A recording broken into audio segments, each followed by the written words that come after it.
Zelensky tem sido a busca por acordos bilaterais com diversos países na Europa a fim de cooperação e defesa, conforme nós estamos observando. Ainda hoje nós temos Zelensky viajando para a Croácia e fazendo junto com o governo croata uma espécie de cooperação e aliança na questão da defesa, não necessariamente de fornecimento de armas, mas, por exemplo, o tratamento de feridos na guerra. Então, muitos feridos na guerra, inclusive ucranianos, estão sendo tratados na Croácia, no caso, no sistema hospitalar de saúde do país croata e assim por diante. Ainda na cúpula ali na Croácia, nós temos também um debate envolvendo a adesão possível da Ucrânia na União Europeia.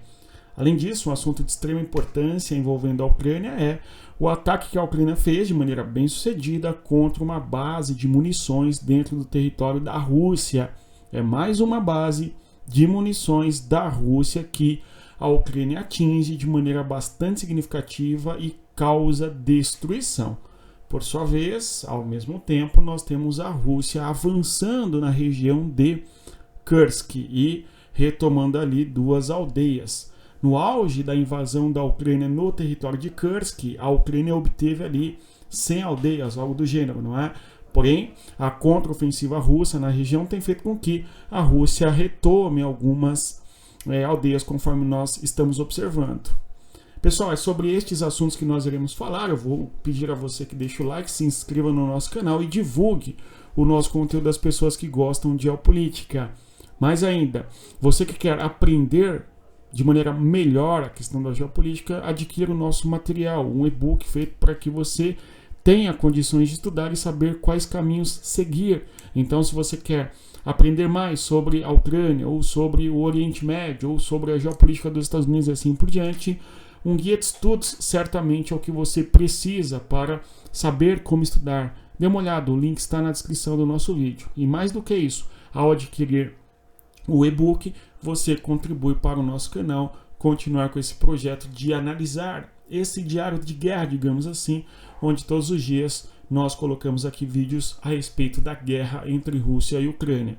Pessoal, então nós começamos aí, hoje é dia 9 de outubro de 2024, falaremos desses temas aqui, mas antes sempre começamos com uma questão de geopolítica, que é o caso aí do encontro que nós temos do Estado da União entre o Putin e o Lukashenko, não é?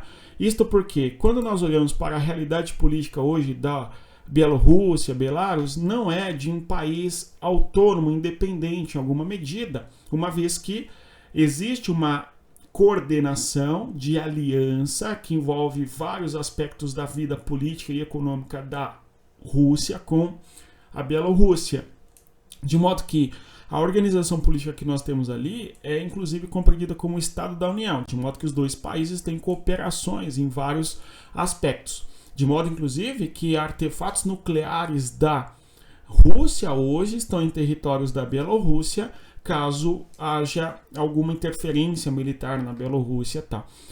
Bom, a realidade é que, em alguma medida, também a Bielorrússia é uma espécie de satélite importante para a Rússia, onde o governo ali, de certa maneira, cumpre uma agenda muito próxima à agenda de Moscou, né? Então há um grande interesse aí na relação geopolítica da Bielorrússia com a Rússia, de modo que o governante agora, o Lukashenko, ele foi para Moscou, vão certamente discutir questões do aumento da tensão na fronteira com a Ucrânia, com a Bielorrússia também, mas ali, proforme, não é o que é divulgado aqui não, ele foi para ser condecorado e assim por diante, né, e coisa do gênero. Porém, tem uma agenda mais específica além dessa, com certeza, embora isso não seja necessariamente divulgado.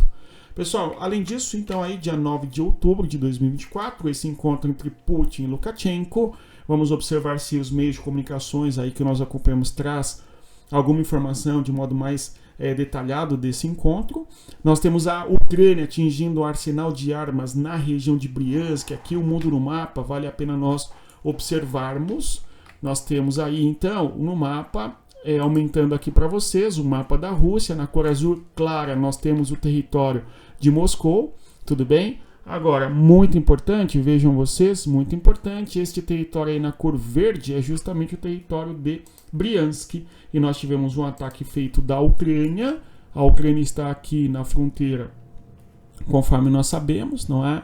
A Ucrânia é onde eu coloco esse U aqui, e aí houve um ataque da Ucrânia contra esse território aí que nós podemos observar, onde eu faço essa seta, justamente o território de Bryansk. Na cor roxa ao sul de Bryansk, nós temos o território de Kursk, inclusive a Rússia avançou nesta região. E na cor em amarelo, nós temos o território de Belgorod, ok? Então, estes territórios aí que estão no limite, aqui ó, a região, vou achurar agora na cor preta, Bryansk, a região de Kursk, e também a região aqui ó, na cor em amarela, que agora estou achurando na cor preta, que é a região de Belgorod. Estas três províncias da Rússia, que são aí regiões conhecidas como Oblats, né, tem um estado especial de defesa, uma vez que estão no limite de fronteira com a Ucrânia. Lembrando que a Ucrânia está nesta localidade aqui, né, então a Ucrânia se localiza aqui. Ao norte, nesta região, nós temos a Bielorrússia, inclusive, né, e esta região de Bryansk é fronteira, inclusive, com Bielorrússia, Rússia e o território da Ucrânia. E esta região, então, aí de Bryansk sofreu um ataque por parte da Ucrânia, certo? Contra uma base de combustíveis, não de combustíveis neste caso aqui, mas sim uma base aqui, ó, de munições, ok? Os vídeos mostram para nós justamente explosões secundárias, aí depois de uma primeira explosão, o fogaréu ali pegando, enfim, e explosões que vão ocorrendo na sequência, evidenciando justamente que é mais uma base de combustíveis, não, desculpem, de armamentos, ok? Um depósito de armamentos, um paiol de armamentos, enfim, um galpão de armamentos, chame como quiser, nós temos ali, que a Ucrânia atinge de maneira específica este depósito aí de munições. Importante ainda que recentemente, há poucos dias, nós tivemos nesta região de Tver,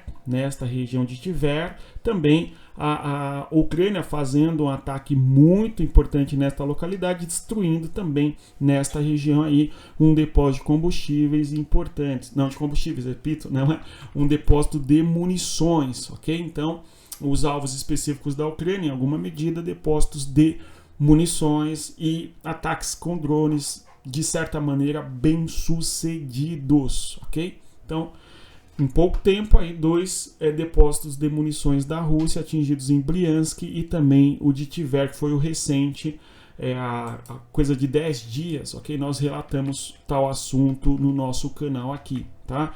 Vou reiterar você, deixa o like, se inscreva no nosso canal, divulgue o nosso conteúdo para as pessoas que gostam de geopolítica, ali no grupo de WhatsApp, das pessoas que discutem as questões de geopolítica, de política internacional, enfim, né? Com certeza é o grupo de família, o pessoal às vezes fala sobre, não, assunto de geopolítica, joga lá o nosso conteúdo, divulga, para ajudar aqui o nosso canal a crescer e chegar a mais pessoas. Pessoal, então vamos agora para o outro tema, que é, então, a Ucrânia atinge um arsenal de armas em Bryansk. Nós temos Belgorod, que tem uma evacuação ali de alguns vilarejos. Belgorod fica ao sul da região de Kursk. Então, são três províncias na fronteira da Ucrânia, dentro da Rússia, que o tempo todo estão em alerta ou estão fazendo evacuações de espaços urbanos, não é, de vilarejos ou de cidades, enfim, né? Justamente por conta dos ataques que a Ucrânia faz nessas regiões com sobretudo drones, de maneira bem sucedida em boa medida, né? Então há um estado de alerta sempre muito alto nesta região aí de Bryansk, um eixo, né? É o caso de Bryansk, Kursk e Belgorod. Inclusive houve muita discussão após a Ucrânia ter invadido o território de Kursk. Nós tivemos ali muitas discussões de que não, a Ucrânia iria expandir a sua invasão na Rússia para o território esse território aí de, como chama, nós estamos falando agora, Belgorod, ok? Não houve, mas houve sempre muitos ataques ali, destruindo infraestrutura energética ou mesmo de munições também, enfim, ok? Bom, ainda mais, outro assunto importante, a Rússia avança na região de Kursk. Nós temos que ontem nós comentávamos aqui sobre a disputa muito séria que existe na região de Kursk, tudo bem? A Rússia havia prometido que iria reconquistar o território de como chama, né, o território de Kursk ali em poucas semanas. Já se passou, né, um tempo significativo, né, passaram-se 2 meses e 3 dias e a Ucrânia continua dentro do território russo. Esse é ponto importante que nós temos que ter clareza, né? E aí eu fiz alguns comentários aqui e acabei mencionando o Instituto pré-guerra, né? Aí apareceu alguém falando que não confia no Instituto, ok, né? Só que aí a pessoa me chamou de otário, né? O seguinte, nós analisamos aqui os dados do Instituto pré-guerra, que tem uma perspectiva para a Ucrânia, é fato, porém, o tempo todo também aqui nós analisamos informações do Sputnik, que é uma mídia basicamente oficial de Moscou, tudo bem? Que trazem ali pontos controversos. De modo muito curioso, né? De maneira muito curiosa, se nós observarmos bem, quando nós analisamos o Instituto da Guerra, eles trazem ali as informações dos avanços russos, né? E quando nós analisamos o Sputnik, muitas vezes eles não avaliam, muitas vezes, né? Sim, o avanço eventualmente da Ucrânia, tá certo? Agora, quando nós analisamos esses meios de comunicação, né, ou de informações, quando ele é muito pró-Rússia, muito pró-Ucrânia, quando você analisa só um ou só outro, repito, parece que são duas guerras diferentes, tudo bem? Então, por isso a importância de nós buscarmos compreender o que fala um, o que fala outro e colocarmos na balança, para lá, é bem isso, não é bem isso e assim por diante, né? E o otário é a mãe do indivíduo, né? Mas voltando aqui, então nós temos aí, no caso, a Rússia avança sim em Kursk, por mais que alguns não gostem, né? Esse é um fato. A Rússia tem investido pesado ali para reconquistar o território de Kursk e teria reconquistado 2 vilarejos, não é? Pokrovsk, né? E Novaya Soroshina, tudo bem? Agora, observando aí no mapa, na sequência, vamos observar aqui, ó, o território de Kursk, conforme observamos, essas bandeirinhas aqui de os mapas muito curiosos sempre deste, né, live map, né, bem interessante. Aqui o território de Kursk, vocês veem aí a tentativa ucraniana de chegar no território de Korenevo, tudo bem? Na cor roxa é justamente a expansão da Ucrânia dentro do território de Kursk e tal. Nós temos 2 eixos de guerra da Ucrânia dentro do território de Kursk, nós visualizamos aqui na direção de Gluskovo e agora nesta direção aqui, ó, de Korenevo, tá? E o avanço ucraniano nesta região foi bastante intenso e significativo no primeiro momento, de modo que a estimativa, dada a velocidade que a Ucrânia entrou nesse território e foi conquistando regiões, enfim, repito, chegando a dominar 1.300 km², hoje apenas 800 km², tudo bem? De modo que a Rússia reconquistou uma parte considerável desse território, enfim, nós tivemos que houve até a evacuação aqui, ó, de Rilsk, de modo que havia a possibilidade da Ucrânia conquistar a região de Korenevo e o próximo passo seria aqui a região de Rilsk, tá certo? Porém, a Ucrânia foi barrada aqui na região de Korenevo e acabou não avançando. Ao mesmo tempo, a Rússia, a partir de Korenevo, passou a fazer uma contraofensiva. E quando começou essa contraofensiva russa nesta localidade aí, nós tivemos a Ucrânia invadindo aqui esta região na direção de Gluskovo e depois também nesta região aqui, ó, de Totkino. Ok, região de Totkino, só que sem grandes, ok, avanços na região de Totkino e um avanço até que pequeno na direção de Gluskovo e batalhas muito intensas ocorrendo aqui dentro do território de Kursk.